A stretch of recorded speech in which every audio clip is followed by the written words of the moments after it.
All right, well, welcome everybody to our Agile Austin coaching meetup. So it is April 3rd and super excited to have everybody here. Before we get into our topic today, just want to first introduce myself. So my name is Lonnie Dame and I co-host this meetup, usually with Sid. She's out today, but we work together to find new speakers on topics that really matter to the Agile coaching community. And that can be anything from actual frameworks and thinking about things within the Agile sphere to also thinking about coaching and in professional coaching, what are things you need to look at.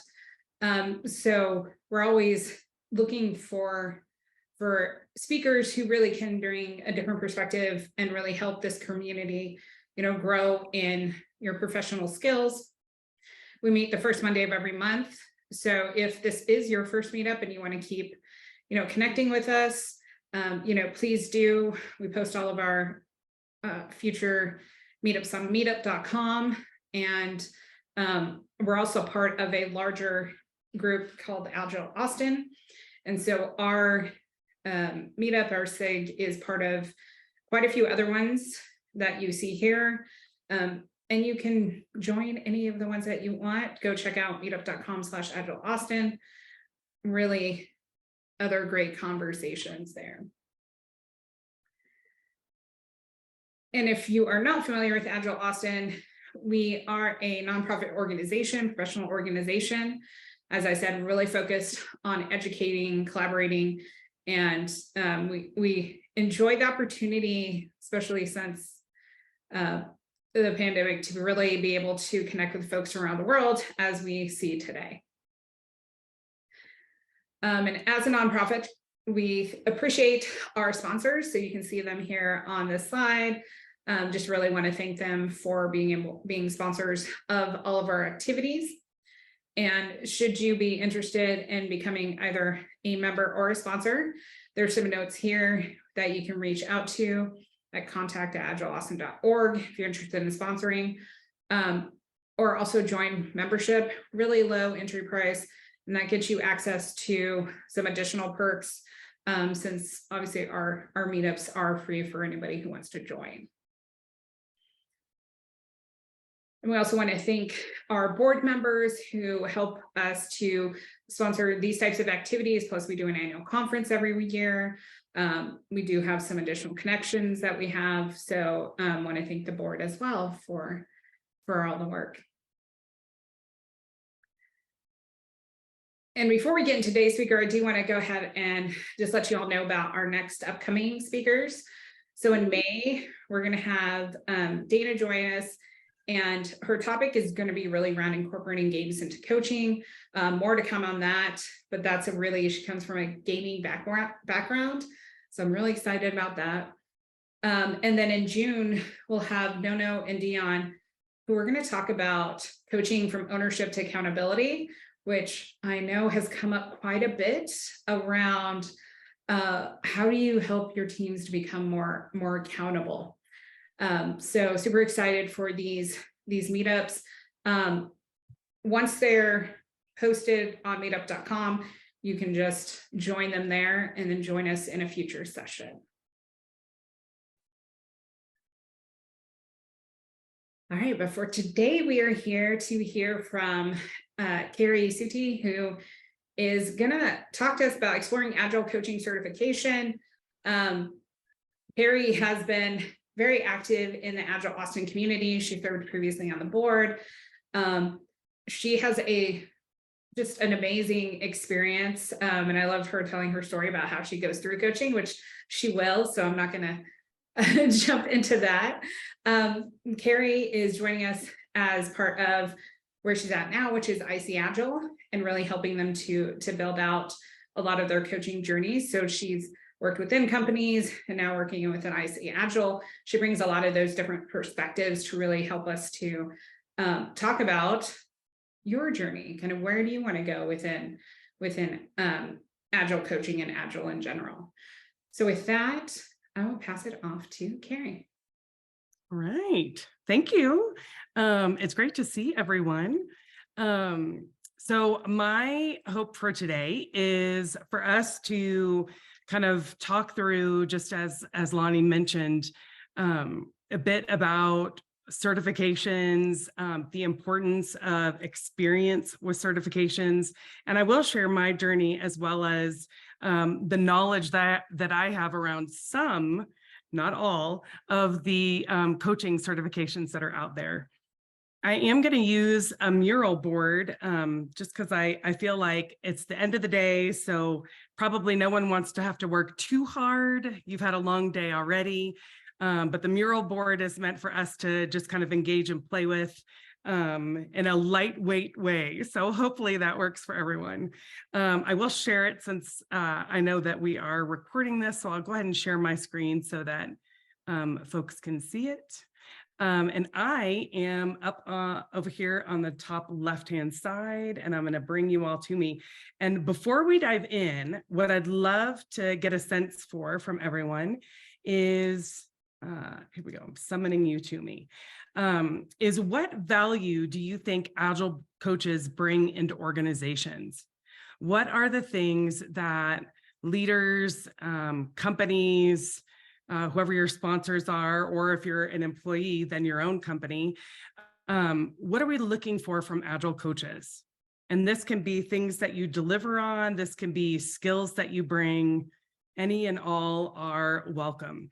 And I think by now everybody should be fairly familiar with Mural. If you're not, on the left-hand side of the board, the second icon down says text. Click that text box. You can drag and drop a Post-it note over and then just click in it and start typing. If you are maybe in your car or on a mobile device and you don't have access to Mural, please feel free to put your answer in the chat because that'll work too. What value do we feel like Agile coaches bring into organizations? I like to start here as you're typing. We'll put about maybe another minute on the board for that. I like to start here because I think it's important to recognize and get a sense for the types of skills and things that potential employers may be looking for from us. Or if we are a contractor, then the types of skills and results that a potential contract may be requesting of us. I also think that anchoring in the space of value that we bring is a really nice place to connect back to certification. So as we talk about where we see values of Agile coaches, we'll anchor in some of those things that we've identified to the certifications that we're going to talk about. So, all right. I'm seeing in here business-specific expertise, creating self-organized teams, experience, accountability, reflection, been there, done that, seen it. Point out the value of soft skills, accelerate the rate of learning, common sense, highlight blind spots, understanding people and change management, you bet. Outside perspective. This is great. Finish up, if you wouldn't mind, your last thought, and we'll move us forward. To help with recognizing weaknesses. Yeah. A lot of different things that organizations look to Agile coaches for. And I think that when you reflect on the items in here and we begin talking about the certifications, we'll begin to see some parallels of where if you don't yet have the experience, you may be able to shore up some knowledge that you can then put into practice. And the one thing that if you walk away with nothing else after today's conversation, what I really hope that you take away is there is huge value to learning and there is huge value to experience. Coupling them together, we can do magic. To me, it's not one or the other. It needs to be the combination of the two. Learning gives us ideas to try, skills to know more about, but until we can actually put them into practice at a company, then we don't know how to tweak what we've learned, how to make it work in our own context, which is so important. And I think from there, that's where the real growth happens in our own learning journey. And it's certainly been the place where my growth has happened. So thank you for sharing these. We'll come back to this box again. I do want to anchor in, and as I talk about Agile coaching and some of these things, please feel free to come off mute and ask me questions or join in the conversation or put it in chat. I'll try and do my best to watch chat as well. But definitely, if I'm opening this up to be more conversation and dialogue if you were up for it. So I'm anchoring in, when I talk about Agile coaching, I'm anchoring in the space where an Agile coach to me is an umbrella of an individual who works with individuals, who works with teams, and who works with enterprises. So there's different scopes potentially to that role of Agile coach. You may be working one-on-one with individuals within a team or with leaders within an organization, or you may be working with teams within the same department, marketing teams, like Lonnie does a lot with Agile marketing. So maybe Lonnie first comes in and she's working with 3 to 5 Agile marketing teams and helping them achieve some of their goals, perhaps improving quality or predictability, or move towards high performance so they can experiment more, get to more innovative practices. And then the other thing that I see is Agile coaches in the enterprise space. And here is where we're looking at those coaches that are working with leaders and organization at a whole, kind of at a holistic view, if you will. So here you might not see an Agile coach teach, but what you might see them do is help HR to define what a career path would look like for a Scrum Master, for a product owner, for product managers, really help define that career path in learning and seeing what that looks like. So there's a lot of different skills. At the enterprise space, you're also using things like organizational design. How do we structure our organization in a way to allow silos to be reduced, and maybe we're reducing waste across the system, across our processes. So I wanted to anchor us there. When I talk about Agile coaching, I think of all 3 areas that an individual may be involved with. And then the other thing that I tend to anchor in, and I know that there's the Agile coaching growth wheel that's out there also. I'm going to anchor us here because the growth wheel sort of takes the Agile coaching competency framework to the next level. So by anchoring here, I think I still touch on and honor the work that's being done in that growth wheel. So here we're talking about the core competencies that an Agile coach would have. And I would challenge us to think about this regardless of whether you're working with individual, team, or enterprise. And so here we look at that Agile coach should be a lean Agile practitioner, needs to have experience working on an Agile team, working in an Agile organization. It's tough to coach someone in a subject matter that you're not familiar with and you don't have experience on. And then we have the X-Wing that I think everybody's pretty familiar with, that I always call the X-Wing. I think a lot of people do. Teaching and mentoring. This is more directing and telling, coaching, coaching and facilitation, where we bring in more process specific, where we stand in neutrality. And then of course, the bottom 3 are where we're bringing in some of those expertise, like I saw on that on the board previously. So here it may be your technical expertise. Perhaps you've become an Agile coach because you are a software developer or an architect, and you've got a wealth of technical skills that you can bring in and support teams and organizations with. Business and transformational masteries. So this is expertise working with organizations going through transformation, businesses starting up, understanding how to work across different departments within a business. All these different skills that come into play as an Agile coach. So to me, when I think about an Agile coach, I'm thinking of all of these skills together, not any one in particular. I'm going to pause here and see if anything that I'm saying is confusing or you have questions about, because this is sort of the foundation of where I'm going to go from here.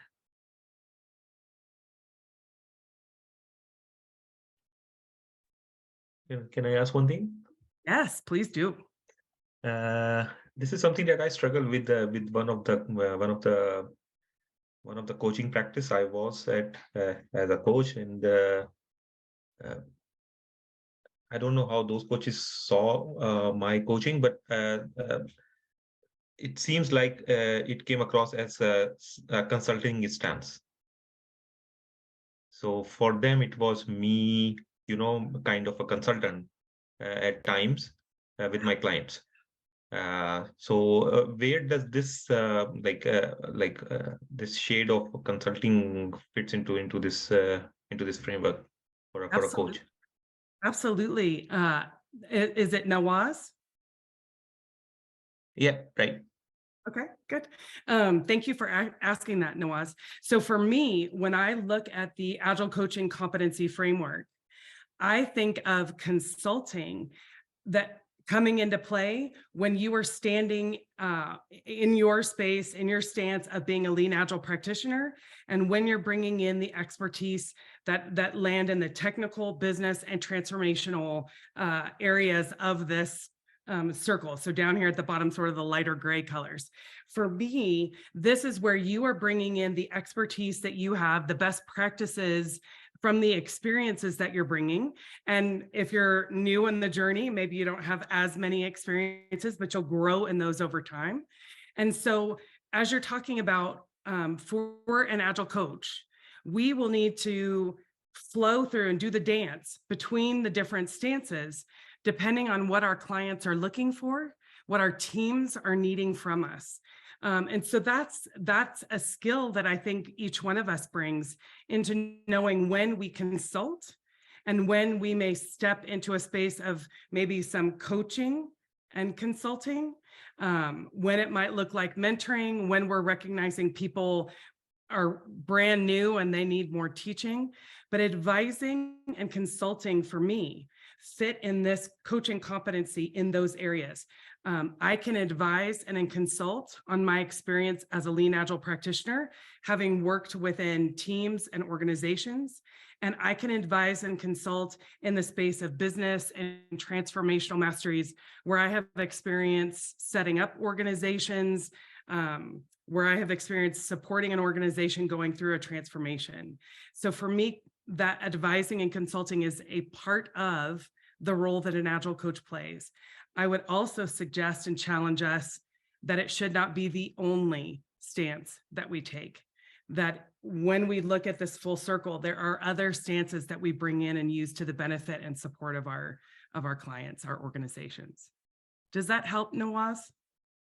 Yeah, I'm so happy. Yeah, thank you. And I'm so happy because I don't know, this is something it's kind of and I think there are other coaches on the call. Um, this is a perception, I think, that people take away when they become coaches. So I have met a lot of resistance from the coaches community itself when I was putting on a consulting stance, not like not intentionally, but this is something that I got engaged in with my clients, and I was asked not to do that because this is something that the coaching practice believe that is not part of the coaching stance. Like, this is not part of the coaching practice. So yeah, glad that you clarify for me. Thank you. You're welcome. And what I will share with you, sorry, there's my dog. There he goes. Hopefully you can't hear him too much. But the one other thing I'll bring up here is it's always important to look at the agreement or the contract, whatever it is that we have. Like, if we're not employees working in a company, but maybe we're coming in as a consultant group, that we are looking at and designing what our relationship will be, because it may be such that in some cases, a contract was designed that anchors in, we will not do consulting, or we will not do professional coaching, or we will not do certain things, or if we do, this is what has to happen, etc. So I would just share with us that I think, it's always interesting to know kind of how we've designed that alliance, that contract, that agreement of how we're going to work together, that helps us then align to what people are looking for and what the expectations are of us.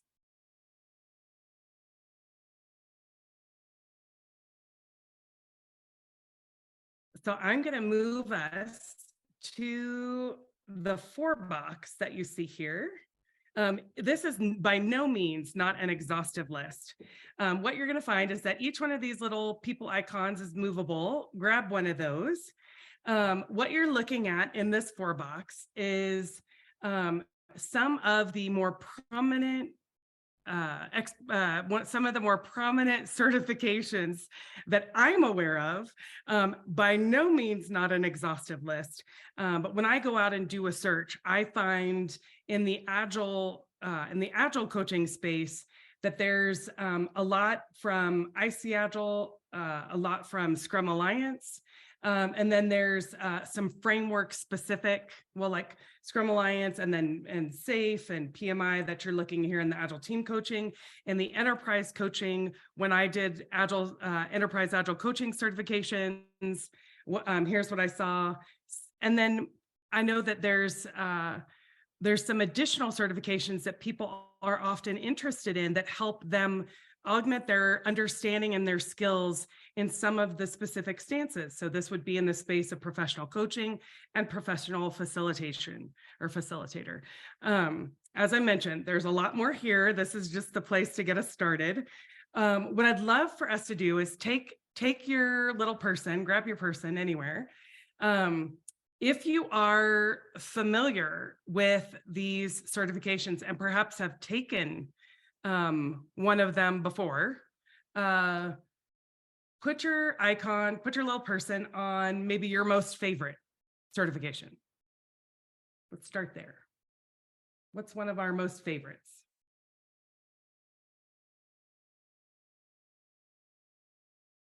Oh, the Mural Link, yes. There you go, Nicholas. It's in the chat for you.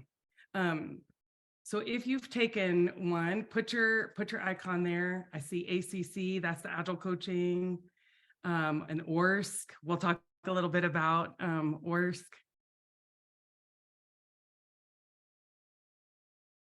Okay.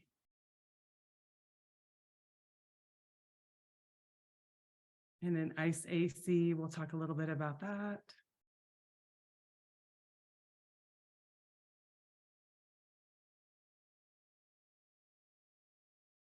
Nice.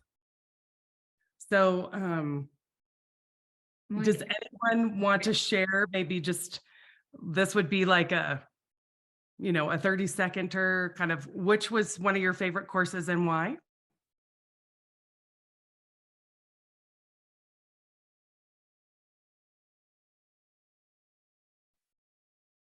Don't be shy. Is not the correct answer to that. The course I will be taking next. Since all of us are always, taking something and doing something else too. Absolutely. I enjoyed the ACC just as a refresher for coaching. One-to-one coaching is a great thing. I'd do it every year if I could, just for the opportunity to network and actually practice coaching. Yeah.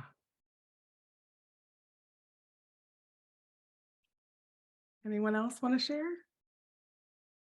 I'll share. I recently finished the ORSC training, and I felt like that was a great layer on top of some of the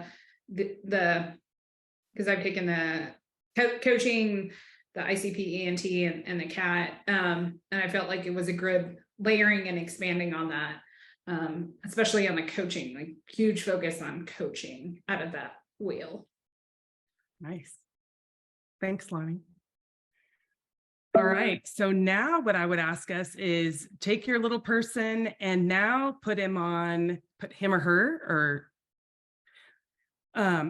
and put them on the certification that maybe you're most interested in, you've heard about, you'd like to know more about. What makes the most money? We could talk about the Agile coaching salary report if you haven't seen that. I can pull that up. Yeah. Yeah.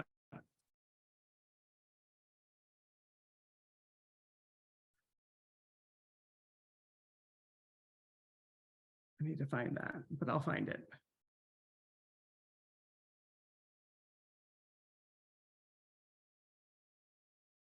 Okay, so it looks like there are people who are interested in ICC, which we can talk more about. A lot of folks interested in the ACC. So maybe those that have taught, like Michael, you mentioned how much you've liked it. So have an opportunity to share a little bit more about that. The Scrum Alliance, the new ACS, which I think is Agile Coaching. I can't remember what the S stands for, but the CF is the certified facilitator. ORSC in there, ACC, we'll talk a little bit about. I put myself over in the IAF certified professional facilitator. That's something that I'm super interested in. I see a few other people are too. Okay, so thank you for doing this. When you look at certifications, maybe in the chat, if we're more comfortable in the chat, or out loud, if you're comfortable out loud, where do you see the balance? Where's the balance for you between certifications and experience?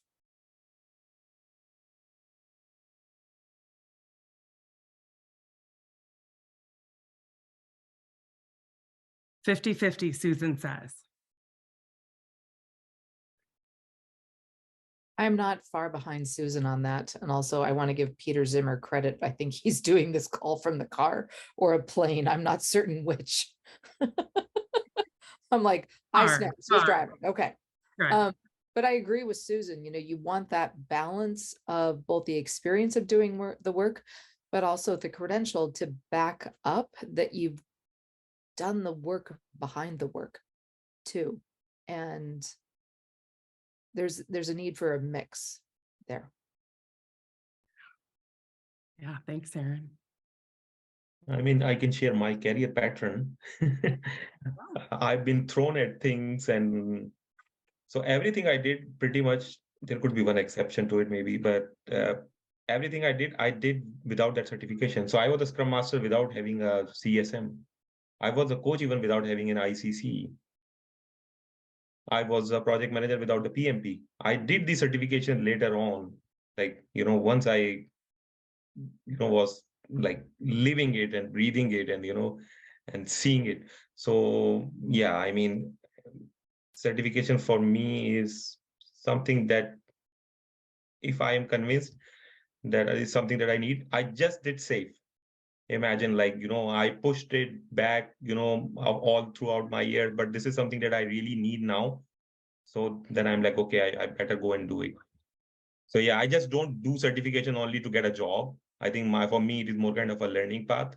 If something that I think I need and this would help me to, go further, then only I try to look and see what is the best path that I can take to be a better coach or to be a better at what I do. So yeah, I mean, it is very situational, but yeah. Yeah, thank you, Noaz. Michael, can I get you to share a little more, because yours looks a little different with the 80-20. Would you be up for sharing a little more why you think that? Yeah, I've done a lot of certification, and I think it covers probably about 20% of everything I need to know to do my job. So that's why I say 80-20, because I think 80% of my job's experience and learning on the job as opposed to certification. I think certifications are great. I think they add tools, they add an extra layer, but in actual fact, 8% has to be experience for me. Yeah, thank you for sharing that.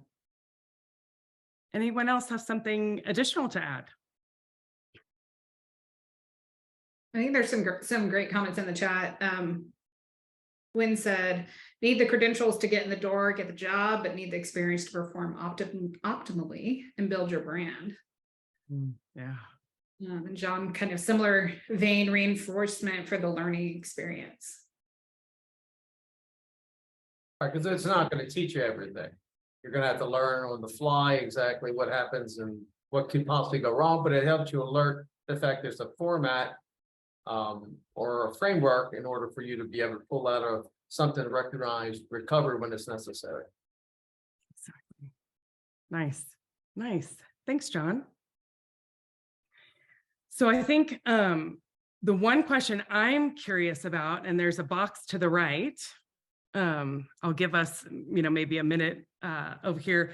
What is, so again, I'm aware this is not an exhaustive list. So if you know that there is a certification out there for something, I'm not asking you what's missing on this list. What I'm asking you is what is missing in the learning space that you haven't been able to find and you would love to find? Is there a skill that you sure wish that you had an opportunity to expand your knowledge on so that you could bring it into your work environment? So if there is, I invite you to, in that box right next to the 4 box, called What is Missing. Let me share my screen again. Or you can put it in chat. I'm always curious to know, as is ICAgile, for what are the skills and the experiences that people are looking for that they just haven't been able to find somewhere. As we're always looking to make sure that our offerings are expansive enough. So if you see Do you mind yeah, by voice? Because I'm driving. I would love more training around people. I find so much of my day is about people navigating personality, and I'm in kind of a tech space, so navigating neurodivergent personalities. And I feel like that's an even bigger part of my day than the actual Agile space itself. people. I put training on personalities and people. Yes, granted, I've been in industry for 20 years. I have a lot of experience with people, but I've not really been able to find it in courses like PMP, so much technical, very little people. So I would love some of that common terminology and to learn around what are best practices with different types of people, especially post-pandemic. Oh, absolutely. I also would imagine that in there might be value in doing something around generations, because we've got Yes. four generations, I think. Or different, yeah. There's so much to people, cultures, regional commonalities or practices. Even within the states, they're the norms of the North. I used to live on the East Coast. In the North, the dispositions were very different than interacting with the teams in the South. And that's so much learning there to be aware of that you could then carry forward and help make you more effective in the work that you're doing. Exactly. Yeah. Thank you for sharing that, Samara.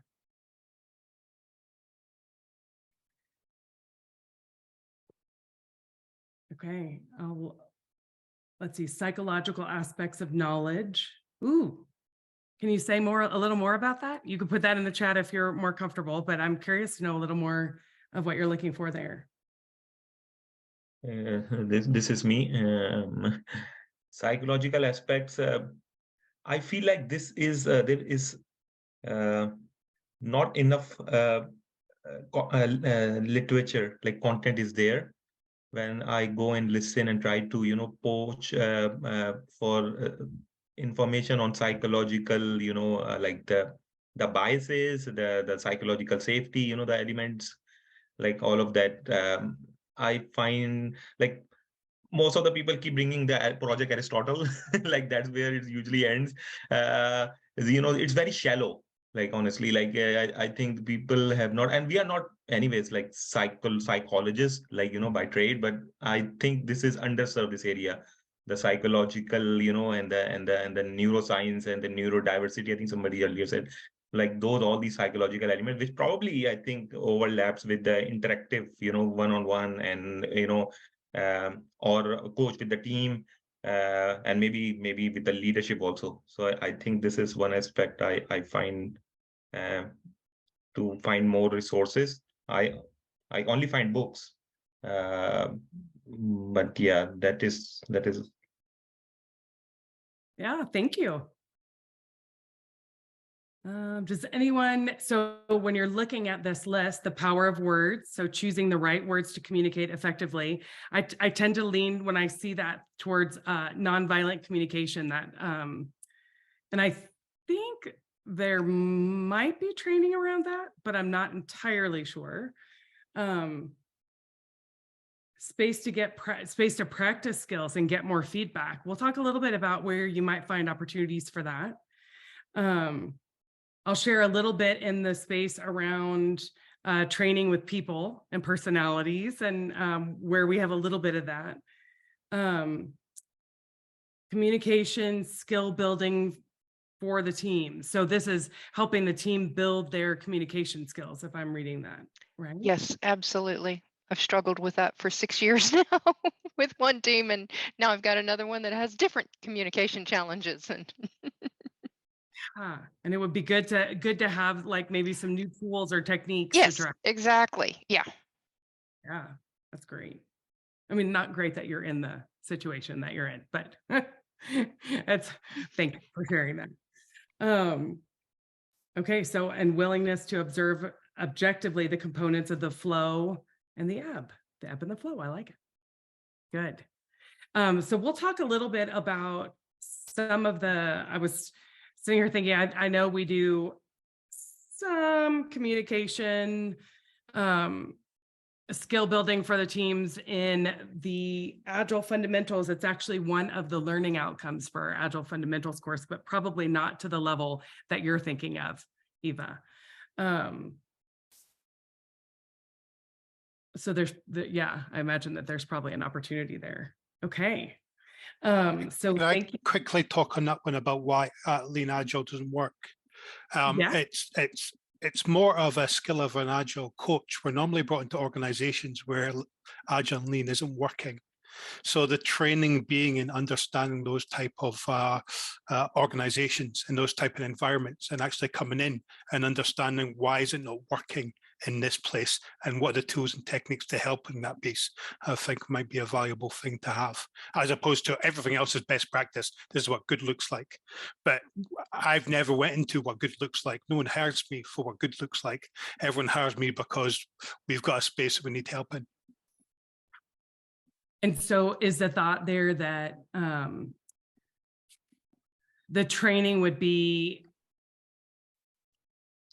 where would the training need to be then and there? Just helping to really showcase what the good looks like?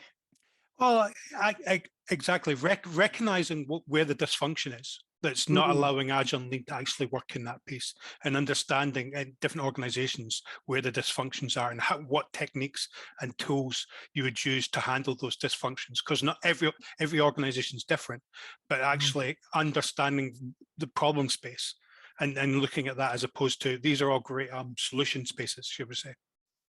Yeah. Yeah. Okay. Thank you. So here I'm thinking about, tell me if this resonates with what you're thinking, Michael, and that would be techniques and ways you may enter into the organization through observing, through being able to communicate out what your maybe the goal, if there's well-defined goals and outcomes that organization is trying to achieve, then you being able to say, here's what I'm observing that may be in conflict with what you're trying to drive towards. And here are ways in which techniques and approaches and ways in which to maybe make some changes and shifts, or at least even the techniques on how you communicate out what you're observing in a way that could be solution focused.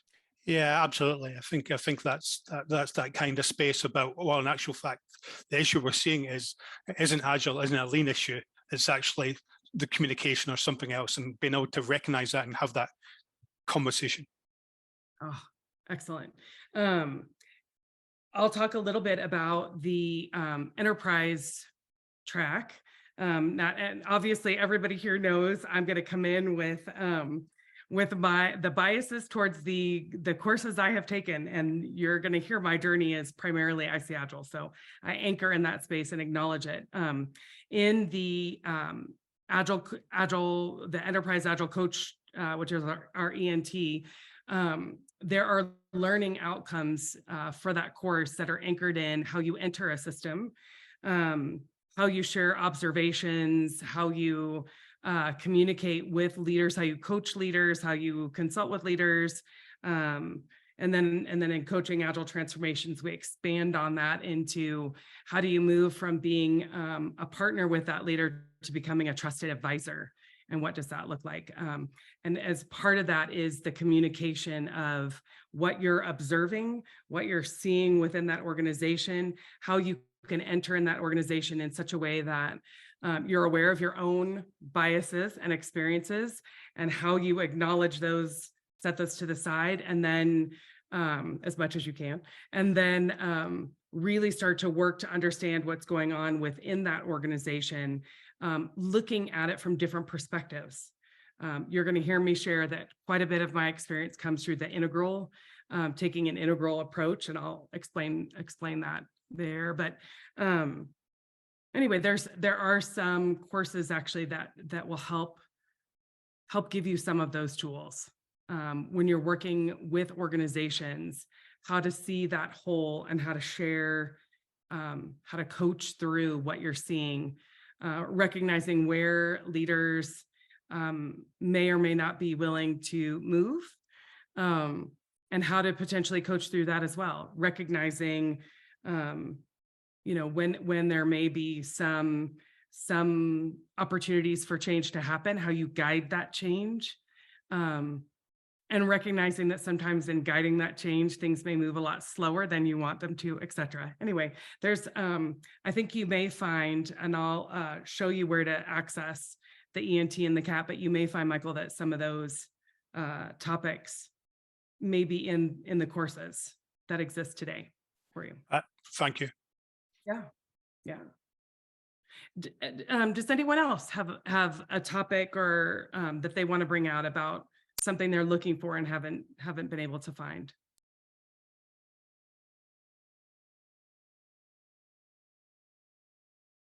Okay. No, I personally, I'm looking at certifications to restart a lot of stuff. So I kind of fell short when I was up here in Dallas. I did get my Scrum, but then again, I was using it for contracts, small contracts. But I was involved with a lot of different groups, and it was just a lot of protocol up here. It's just different market if you're down in Austin. So I believe that having more certifications here, basically, and understanding, as I put it in the chat, basically, as a musician at one point, this is Agile before Agile was Agile, for these software developers. And if they couldn't understand when I explained the fact that software developers and musicians are kind of on the same plane, because you're creating things, whether you're writing it down or you're basically coding, or somehow it's a code. And when you prepare, all these processes go through, all the process of bringing people together, beating out all the things that basically make the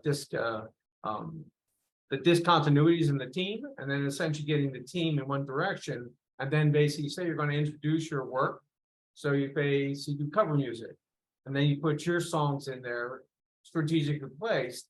And essentially, if it doesn't work, it goes away, and you try something else in that space. So that's one of the things they couldn't. If you can relate to the simplified things in life, then the complexities are easy to understand. To navigate, yeah. And sometimes people need that to have some of these concepts put into context, to different contexts that help them connect the dots. Sure. And those people have talents that are just not coding. They not just Agile, not just Scrum. They have all different types of experience. You can tap into those experience, then you get the team cohesion up faster by kind of relating to people. I'm a multifaceted guy, so the idea is I've had a lot of different experiences. So the idea is to bring that all to the floor. And in Dallas, I found it was a myopic world up here. It's just I won't go any further than that. Got it. Well, I think there's, I think it's one of the factors that we see things like, cultural norms, understand your cultural norms. And I'll talk a little bit about that in my journey. But I do think that you can expand it beyond that to, industry norms, maybe even city norms, but things that you start to see that you know, then it becomes more around how do we navigate through what we're seeing and what we're learning within the market that we're in, so that we can be more marketable ourselves. It If we're depends on if it's a natural market or what I call a contrived market. If you set up a market and cut a deal with everybody, I'm going to educate all these people to go into your companies, and you start bringing those companies into a location. If it's a natural market that's drawn to there, people start to open up businesses and they start to do, because there's a natural need for it. The software is still there and on that level. And there's a lot of different things, but it depends on the industry that's being attracted. Yeah. All right. I'm gonna kind of shift forward, but keep jumping in. I love this conversation. I want to share a little bit about ICAgile. So especially for those who may not have heard of the company, I'm hoping that people, especially those in the Agile coaching space, have, but not everyone has. So I just want to share a couple things. For those that don't know, the International Consortium of Agile is ICAgile.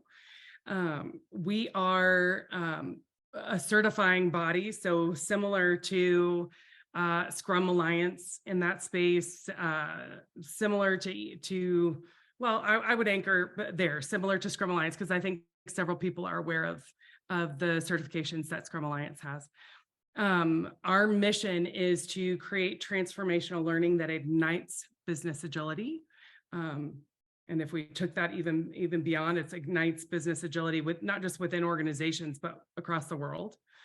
What makes our certifications unique is that we are framework neutral, that we really believe that agility starts with people, and that you're scaling a process. So if you're scaling, you're anchored in that process. But really, in order to make that process work, you need to begin with people.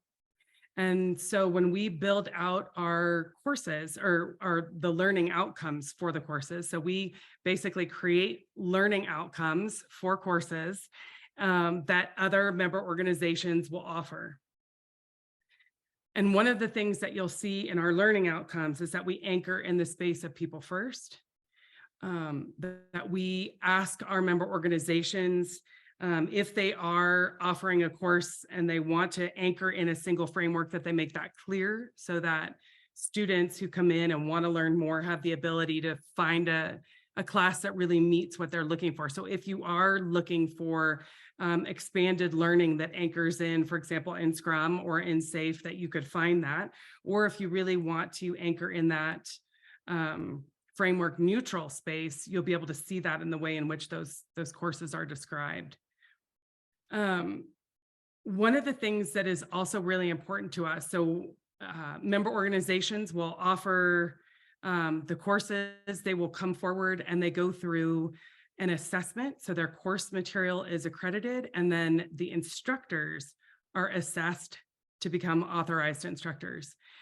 This allows us to help make sure that those that come into the consortium stand behind and believe in the mission that we stand in, which is that transformational learning to ignite business agility.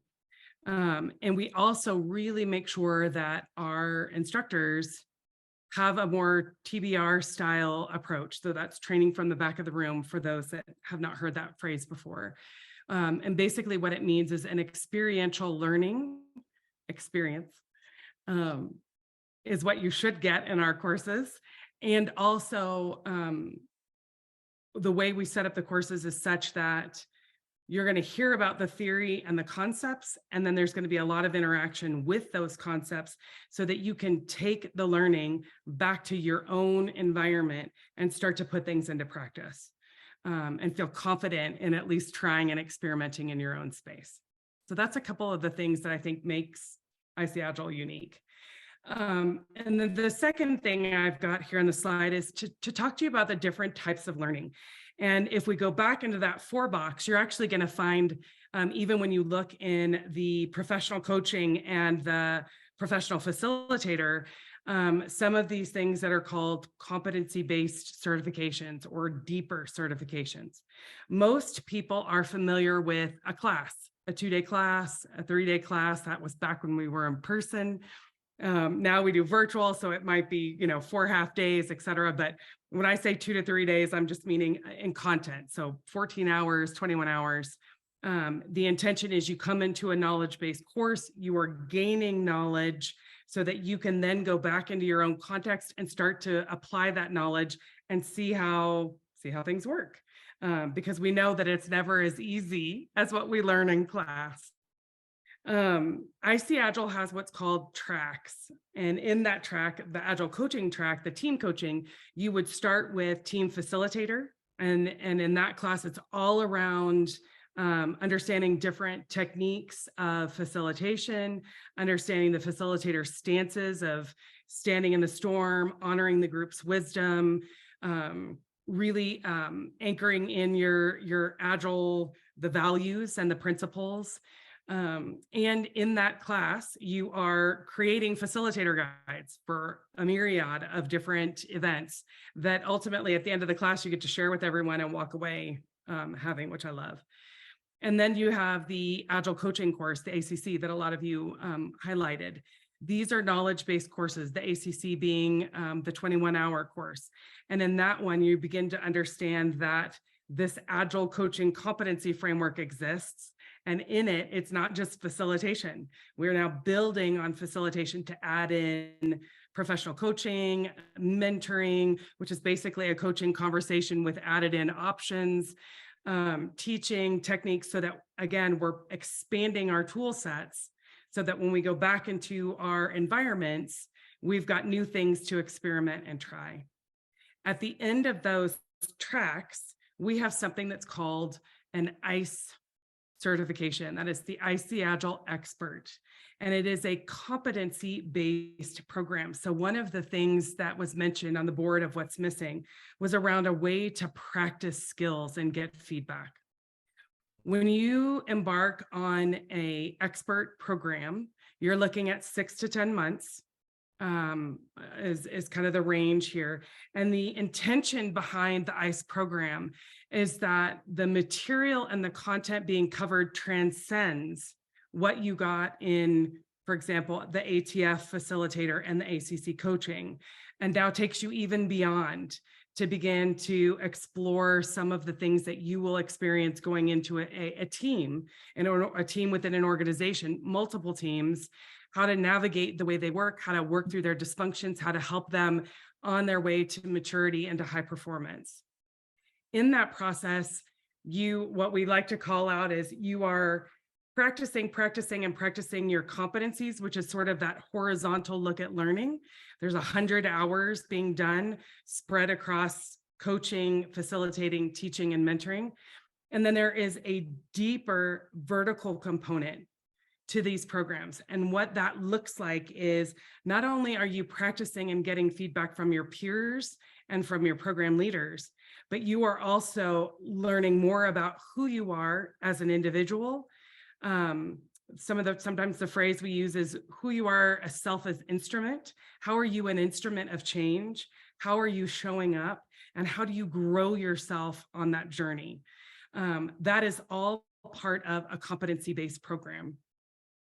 So when you are interested in your journey, know that there are different types of learning available to you. And this isn't just at ICAgile, we've got our knowledge-based and our competency-based. If you wanted to go deeper into the space of professional coaching, for example, I'm going to come back to our 4-box. I hope I don't make anybody sick as I roll over here. Some of these programs, like, for example, the ORSC, and that's organizational relationship. Aaron, help me. Systems coaching. Haha, I got it. Sorry, I was frantically trying to find the unmute button. Organization, relationship, and systems coaching. Yes. Coaching. Thank you. When you take a program like this, which Aaron has done, you take courses, 2 to 3 day courses. There's 5 of them that lead up to a longer a several month, almost a year long program that gets you to this deeper ORSCC certification that you have. So there are these competency-based learning opportunities for you in other areas, like, for example, here in the professional coaching space.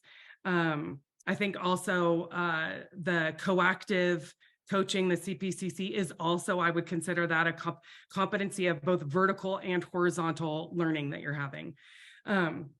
Anyway, so hopefully I didn't go too far and I didn't confuse everyone, but I just wanted to make sure that you all knew that you have different types of learning available to you in your journey. This may be the shorter 2 to 3 day training, or it may be the ones where you decide, I'm going to carve out, probably 2 hours a week for the next 6 months, probably going to be in my evenings because I'm working during the day, a program that takes you deeper on the journey. And I'm going to pause here for a minute and just see if there's any questions around this knowledge-based, competency-based, this different types of learning that I'm talking about here.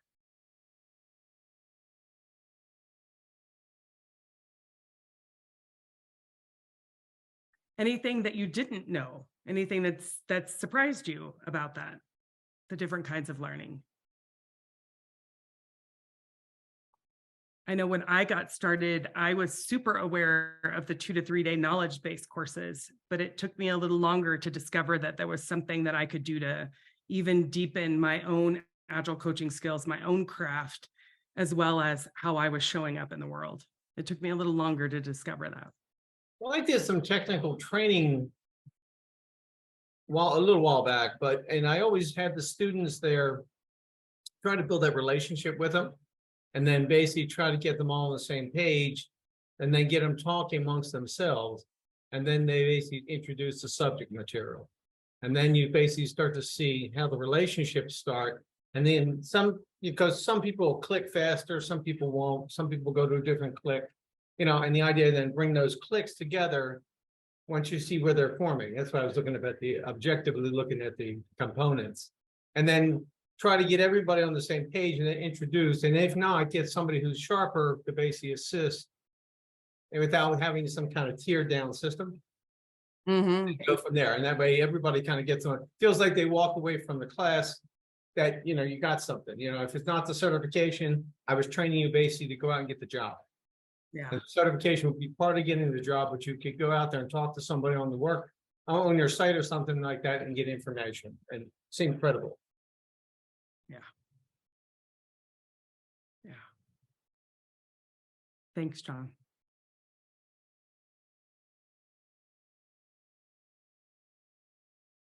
All right, I'm gonna take us down on the board into this big kind of aqua colored box.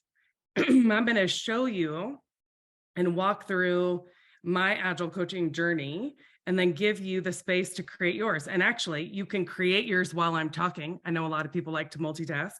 If you want to do that while I share with you my journey, just grab any of the boxes, put your name on your box so that no one else messes in your box. You have the ability to come into your name and change it. And if you're going to take the badges up here, please copy them so that others can use them too. I do have duplicates, but just if you could copy those and carry them forward. And you're going to notice up here, there's also on the job experience icons and a badge maybe that of something that you'd like to see more of. And before I actually go into my journey, I would like to highlight one thing on this board that we didn't talk about that does answer a couple questions that were up in the what's missing. So there are leadership certifications within ICAgile as well as Scrum Alliance. Now, I have not taken the Scrum Alliance. These are the certified Agile leader. The E is essentials, the T is for team, and the O is for organization. I think Bob Galen was here at the Agile Austin Meetup a couple months ago, and he offers these courses, so he's a great resource to go to for what they look like for Scrum Alliance. What I can share with you is what they look like for ICAgile. So when we talk about agility and leadership for ICAgile, here we're talking about the different types of leadership that is needed to thrive in today's environment.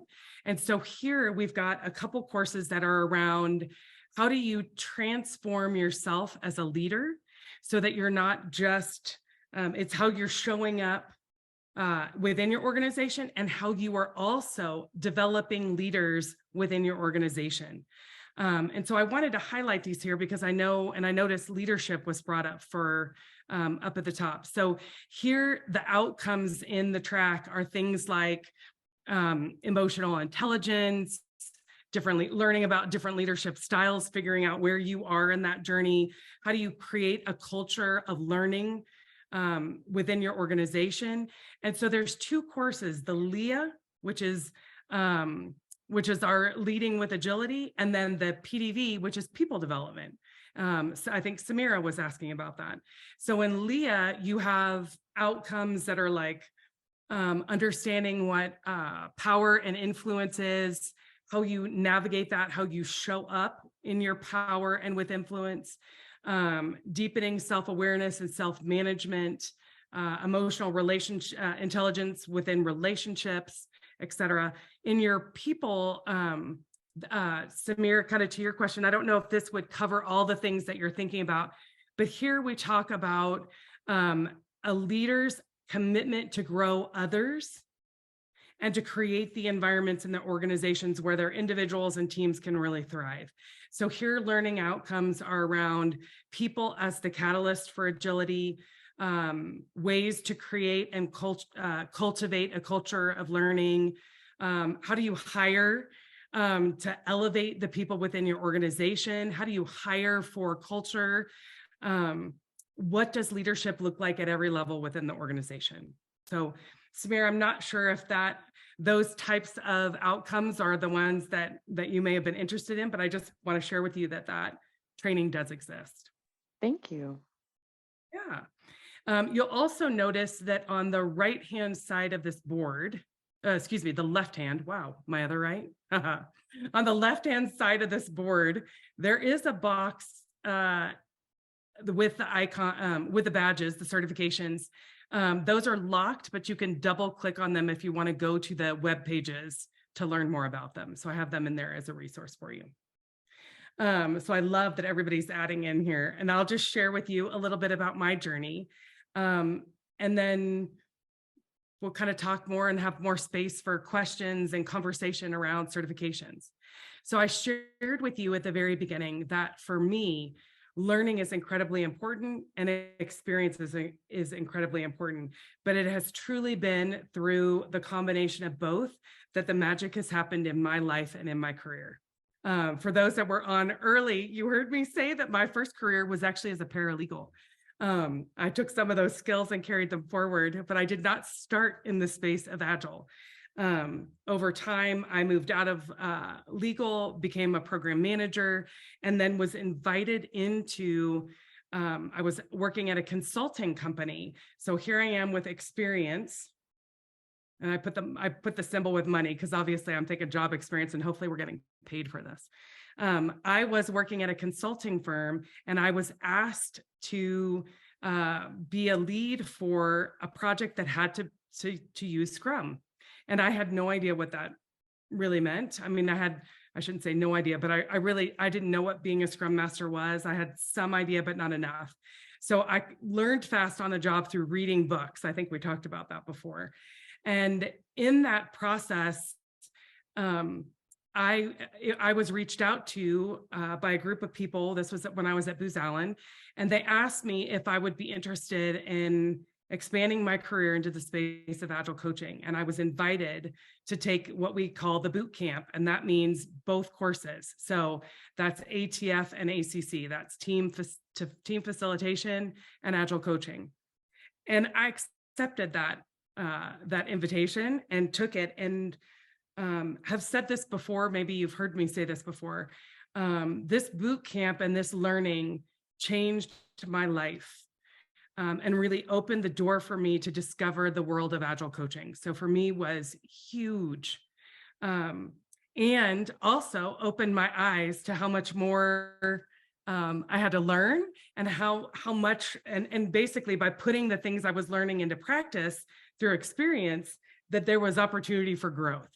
So I did the training, and then advanced in my career from Scrum Master to coach.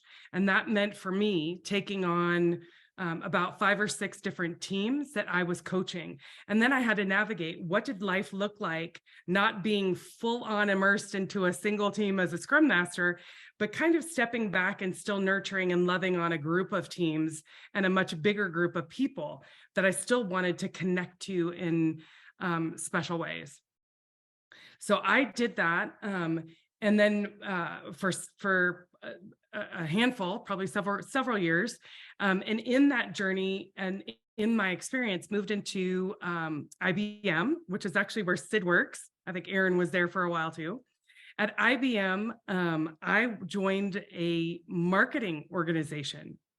I really didn't know a lot about marketing, but I knew a lot about Agile, and they brought me in for my Agile expertise. And so through experience, I gained some knowledge of marketing, and I slowly got asked to do more and more things as our organization. This was IBM Analytics. Several thousand people were beginning to go through a digital transformation.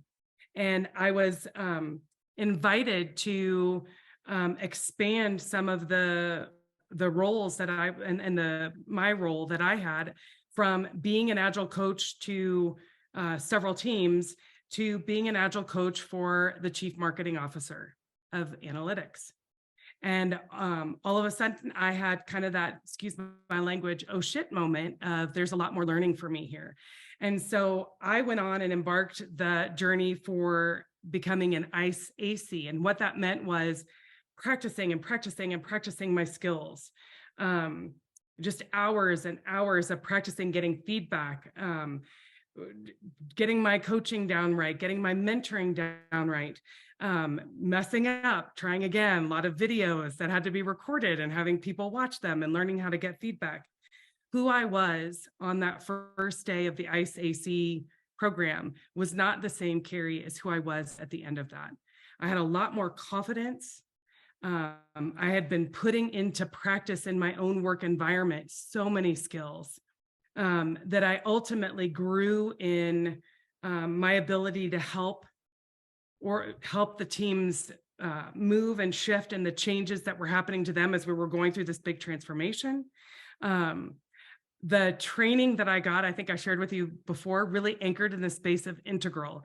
So if you're not familiar with that, it's another framework as it is. It's a 4-box too, but how you enter into teams, how you look at organizations is through the lens of these kind of 4 areas of the I and the we. So mindset, individual, we, culture, groups of people, beliefs, to the it and its, which is around systems and roles and processes, and making sure that I took the time to look across all 4 quadrants when I was being faced with a challenge that was happening within teams. All that came through the expert journey that I took. And I came out of it with more experience to help the organization. And what ended up happening was I got invited to be the Agile coach and the chief of staff for the CMO at IBM Analytics. And there, all of a sudden, I was being asked to look at organizational construct. I was being asked to work with people how do we shift from people working from home to coming back into the office? So a lot of like employee engagement, retention, what's happening to our people? They're miserable. How do we help support them in this change? How do we get clear around the outcomes that that analytics needed to drive as an organization? So much bigger viewpoint than I had ever had with the 6 to 10 teams I was working with. And so I then embarked on the journey of the enterprise coaching, the ENT, and the CAT, coaching Agile transformations. Again, 2-day course, 3-day course. Those courses focused on how to enter into an organization, how to understand and coach through business processes, how to coach leaders, how to facilitate across boundaries. How do you bring marketing, sales, and finance together to actually sit down and create outcomes together when each organization has their own objectives, their own goals that they're working towards? And I learned techniques that I was then able to put into practice within my role that was slowly shifting from team coach to enterprise coach. And in that space, then I left IBM, and from there, I went back into Booz Allen, and I went to work at ExxonMobil. And now we're doing a big transformation in IT, and I am more the coach of coaches, helping the coaches that worked within our team, working with teams across the globe, and now having to learn how do you navigate culture, how do you navigate just time zone differences, communication that happens across, we're talking folks that are in Texas to folks that are in Bangkok, 13-hour differences. So huge remit of experience that I had there, doing a lot of work with programs. That was also when I got my SAFE SPC certification. They were using the framework. I didn't have a ton of experience with it. So I learned that framework to help guide me in the journey. And through that process, I then decided to embark on the ICEC. And this is the enterprise coaching expert level. And here it's all about how do you guide an organization to change? How do you coach leaders and have coaching, like professional coaching conversations with leaders? How do you become a trusted advisor to a leader and have the conversations that matter to them, which is not things like velocity and burn up and burn down charts, but more things like how do we achieve ROI? How do we improve customer satisfaction? How do we keep our employees engaged and retain them? And so my experience then expanded with the learning that I did, and who I was again on day one of the ICC program was not the same Kerri who came out the other end, but someone who had a lot more experience with how to design organizational structures, things that worked, things that didn't. When do we bring in shared services? How do we navigate differences of conflict of goals, the politics that would happen? From that, I went on and did work at Southwest Airlines, and then I went on and did work at Google, all in the role of more enterprise coach, looking at, again, more how do we create an operating model for an organization of thousands that bring in the best practices of what we've seen work within our teams. What do leadership need to look like, and how do they need to operate in a way that creates an environment for teams to be supported and to be successful? And then a year ago, I was invited to join ICAgile, which has been a company that I have felt so closely connected to through my learning journey, and am now the portfolio manager for the leading change programs within ICAgile, and that is all of our leadership and coaching programs. In this journey, I am currently working on getting my professional coaching certification, getting my ICF ACC, and then I am working on the courses towards the ORSCC. So I don't have the ORSCC. I'm just taking I think I mentioned there are 5 courses that lead up to it, and I'm on my 3rd one. So that's a whole lot of me talking, maybe not quite so eloquently, but that is what my journey has looked like.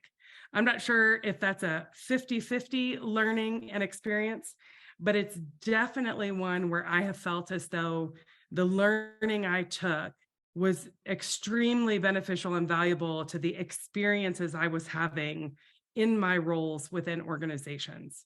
And I felt like the bringing in of those learnings really enhanced who I was, how I showed up, how I could guide change in different ways, how I could take perspectives of others, and not just anchoring in my own thoughts, biases, and experiences.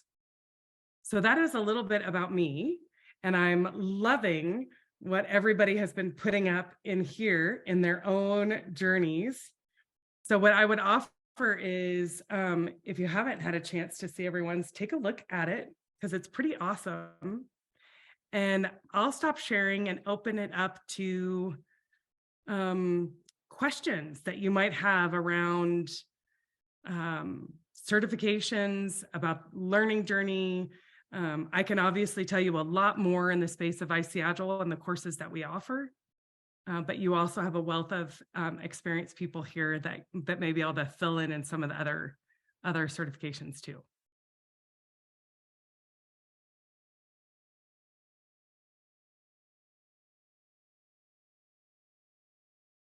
We've already got some kudos for the mural.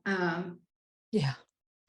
Good. I love like creating the little journey with all these things. It makes me like, I kind of forget what I've done. But I'm like, oh yeah, I did something. You did. You did. I'm also laughing because we could have gone on forever with all of the different course offerings and how we weave them. You know, you did a really lovely job of demonstrating that you were doing the work and then coming back and picking up the certification to really deepen your knowledge and to be able to go back and practice it and come back in. You know, thinking of that question up front, you know, is the certification or the experience more worthwhile? And I think you did a really great job of denoting why the experience drove the need for certification, which drove the need for continued experience. So thank you. You're welcome. And Michael. Michael, Oh yeah, Michael, I saw your hand up for a moment. Did you still have a question? Yeah, I loved the journey and your talk in terms of certifications. Well, apart from the ones that clearly got you onto the journey of certifications, which one of the certifications surprised you the most in terms of what you got out of it? ooh, I will tell you, so it's the same as the one that I put up when we did our, like, which one's your favorite? And that was the ICEC.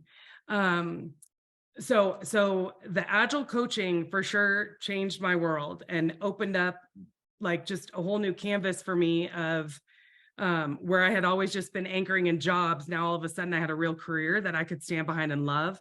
So I'm forever grateful for that.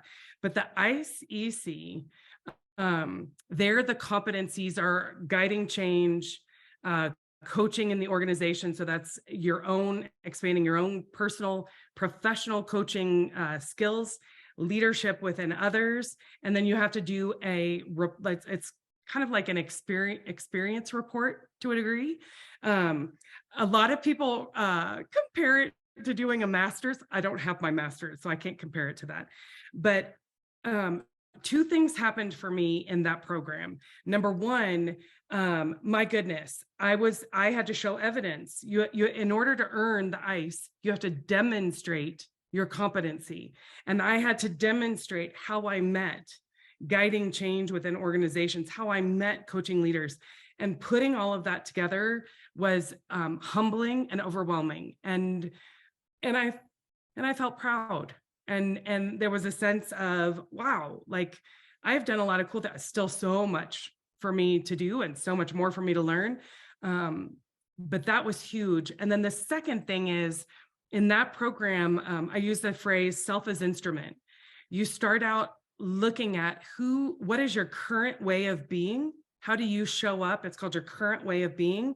And then what is the new way of being that you want to be? So I had to really dig deeper, which is not something that is my most favorite of things to do. I'm a doer. Let's get it done. Bias towards action. And here I was forced to, because it was part of the competency, to dig in deeper for myself.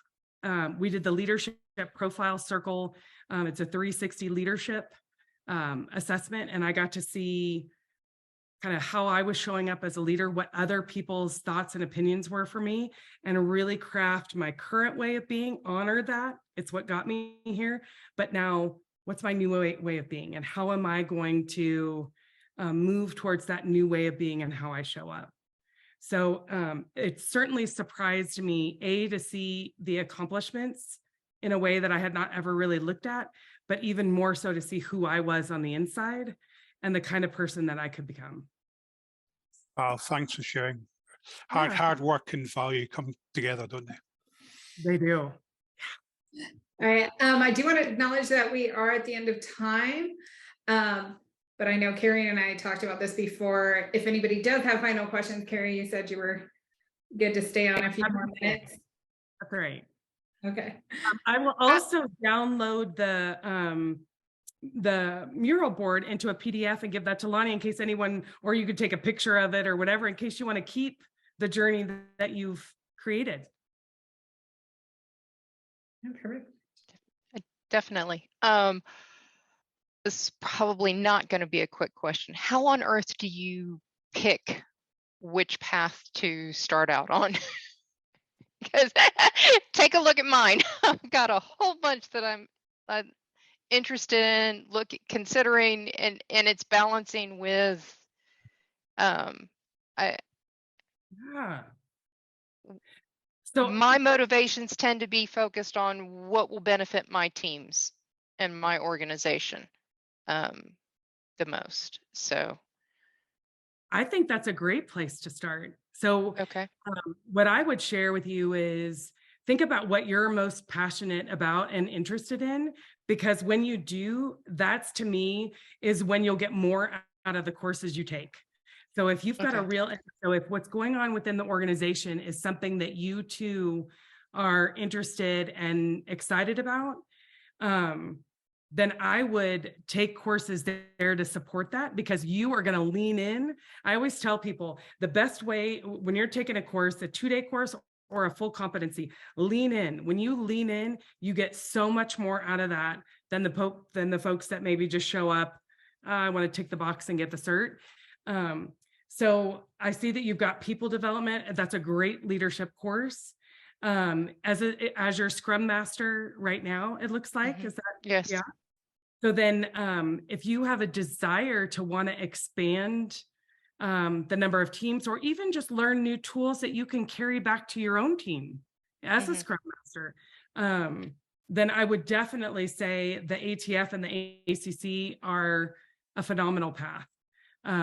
Because you're going to build on how you show up for the team that you're working with. Even if you decide, like, you're not interested in adding on more teams, I want to really anchor in the one team I've got, or I don't know how many teams you have. Oh, yeah, I've got two. I've got at least 2 right now. We won't count the leaders. Got it. Well, they're probably a third for sure. Yes. So, what I will share with you is ATF and ACC, that path is going to be really important for you and how you're showing up. The techniques, the tools that you're adding to your tool belt, and how you're working with the teams, all 3 of them. And then people development is really all about how you help bring about leadership in others, which is a beautiful leadership skill. And I think one that all of us could benefit from. To me, leadership, if we really want to transform leadership in the world, we need to be transforming it in others and not hoarding it to ourselves. So what I would say is lean into your passion. What are you most interested in? Okay. And start there. All right. Thank you. That's a great question. Yeah. I'll give it one more chance, see if there's any final questions. Otherwise, we'll close it up. Yeah. Feel free to connect with me. I should have grabbed my, I'll grab my LinkedIn. I saw a couple people Hold on, Kerri, I got them. You do? Okay, thank you. Would love to connect with you if you ever have more questions around the Agile coaching journey. You've got, Lonnie and Aaron and I for sure, probably others. But if you're ever wanting to know more about ICAgile and the certifications that we offer, bringing them into your own organizations, please don't hesitate to reach out. Obviously, we'd love to help you with that. Thank you, Kerri, so much for attending. Again, do follow us on meetup.com/AgileAustin, because we have some great sessions that sounds like we already have some interest in. And with that, Thanks for having me.